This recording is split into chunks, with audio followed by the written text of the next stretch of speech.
देश में जारी लोकसभा चुनाव के घमासान के बीच आरोप प्रत्यारोप का दौर जारी है। कांग्रेस के वरिष्ठ नेता और पूर्व केंद्रीय मंत्री अनिल शास्त्री के प्रधानमंत्री नरेंद्र मोदी के साथ केंद्र की भाजपा सरकार पर गंभीर आरोप लगाए हैं। भोपाल में पत्रकारों से चर्चा करते हुए अनिल शास्त्री ने कहा कि केंद्र सरकार सरकारी जांच एजेंसियों का दुरुपयोग कर रही है। अनिल शास्त्री ने इस बीच पीएम मोदी को चुनौती देते हुए कहा कि अगर वाकई में प्रधानमंत्री मोदी का सीना 56 इंच का है तो वह चीन पर वार करे।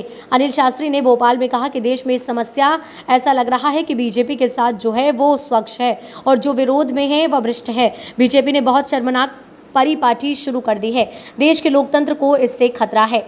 उन्होंने कहा कि कांग्रेस प्रत्याशी न केवल बीजेपी प्रत्याशी बल्कि सीबीआई ईडी के खिलाफ भी लड़ रहे हैं। मोदी की गारंटी चुनावी जुमले है। अनिल ने कहा कि इलेक्टोरल बॉन्ड की चर्चा किसी ने नहीं की, सब इस पर शांत हैं। उन्होंने कहा कि आज के दौर में बीजेपी को वोट देने का मतलब दिक्कतों का सामना करना है। देश में आज महंगाई, बेरोजगारी बड़े मुद्दे हैं, लेकिन इन पर कोई बात नहीं करना चाहता। अनिल शास्त्री ने आगे कहा कि मोदी सरकार आने के बाद भारत के नेपाल, श्रीलंका सहित पड़ोसी मुल्क से रिश्ते खराब हुए हैं। उत्तर प्रदेश के अन्य क्षेत्रों में प्रचार करने के लिए आमंत्रित किया है।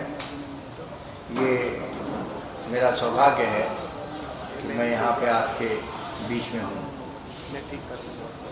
दो चार बातें मैं करना चाहूँगा और उसमें सबसे पहले तो मैं कहना चाहता हूँ ये कि जिस तरह से सरकारी एजेंसियों का, चाहे वो सीबीआई हो, चाहे ईडी हो, चाहे इनकम टैक्स डिपार्टमेंट हो, जिस तरह से इनका दुरुपयोग होता आ रहा है मोदी सरकार के दौरान, पिछले कुछ दिनों में, कई वर्षों से हो रहा है, लेकिन चुनाव के आते आते इनका इस्तेमाल, इनका दुरुपयोग ज़्यादा तेज़ी से बढ़ा है और हम चारों तरफ देख रहे हैं। ऐसा लगने लगा है कि जो भारतीय जनता पार्टी के साथ हैं वो स्वच्छ हैं, लेकिन जो विरोध में हैं वो सब भ्रष्ट हैं। और यही मैं समझता हूँ भारतीय जनता पार्टी का भ्रष्टाचार को वो प्रमाणित करती है, इसका एक प्रमाण है। मैं ये कहना चाहता हूँ कि जिस तरह से इन एजेंसियों का इस्तेमाल हो रहा है और डरा धमका के क्रॉस वोटिंग कराई जा रही है, डिफेक्शन कराया जा रहा है। हिमाचल प्रदेश में हमने देखा किस तरह से कांग्रेस के कैंडिडेट को वहाँ हराया गया क्रॉस वोटिंग करके।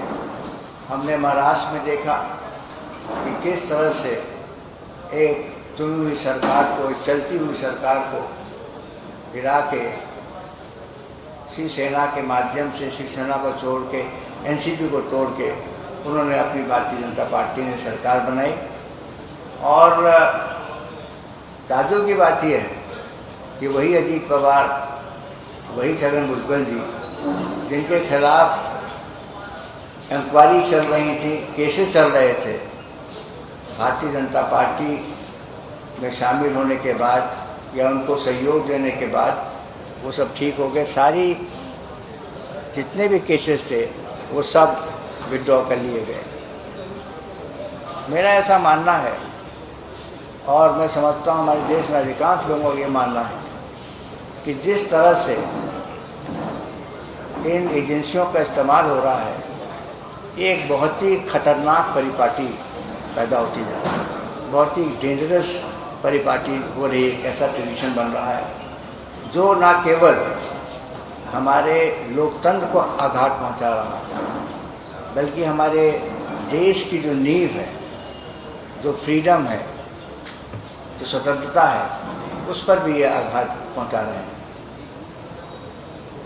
कांग्रेस पार्टी के खिलाफ अगर देखा जाए तो हमें तो एक कैंडिडेट के खिलाफ नहीं लड़ना पड़ा है। हमारा कैंडिडेट केवल Bharatiya Janata party, BJP candidate के खिलाफ नहीं लड़ता, उसके खिलाफ तो चार कैंडिडेट, एक तो बीजेपी कैंडिडेट, एक ईडी, एक सीबीआई और एक इनकम टैक्स। तो इस तरह की लड़ाई जो है वो बराबर की लड़ाई नहीं है। लोकतंत्र की सबसे बड़ी परिभाषा ये है कि जब इलेक्शन होता है तो बिल्कुल वो फेयर और फ्री होना चाहिए और एक तरफा नहीं होना चाहिए।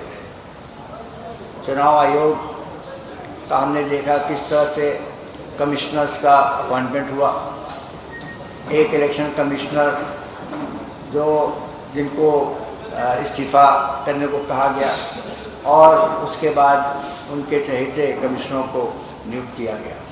ये सब इस्तेमाल किया जा रहा है कि किस तरह से विरोध पक्ष को, विरोधियों को, जो अपोजिशन पार्टीज़ हैं, चाहे वो कांग्रेस पार्टी हो, चाहे वो आम आदमी पार्टी हो, चाहे वो जनता दल यूनाइटेड हो, जनता दल राष्ट्रीय जनता दल हो, इन सब के खिलाफ जो है एक के बाद ये लोग प्रहार कर रहे हैं।